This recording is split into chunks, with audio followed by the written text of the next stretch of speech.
Hey guys, Lamonster here at Lamonster Garage, and we're going to show you a product that we've been selling for years.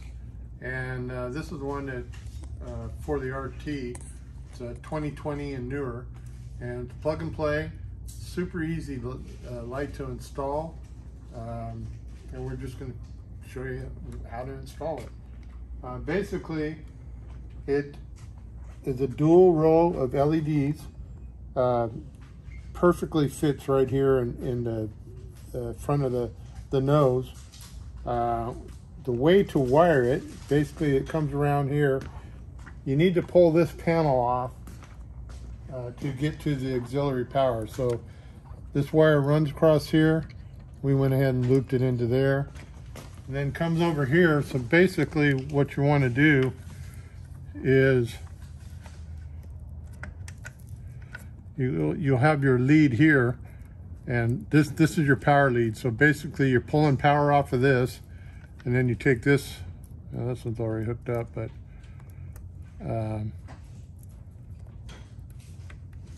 so basically you're going to pull this power lead out, and then this is the wiring harness for the light, and basically just plugging that back in like so, and that's how you pick up your power. This allows you to piggyback onto another.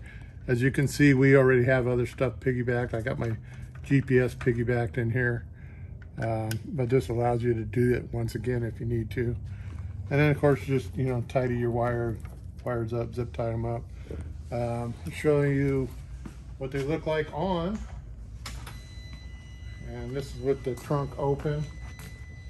You can see it's nice, bright, very white light, and like I said, it's dual strip. You close the trunk, it's tucked in real nice under there, and matches our AA A-arm lights. So it kind of puts the whole package together as one. And that's it. I mean, super easy install, like I say. You just got to clean this up, pull the backing off of it, center it real well, and stick it on, and then run it to your auxiliary power on your 2020 RT or newer. And hope you like it. We love them. That's it.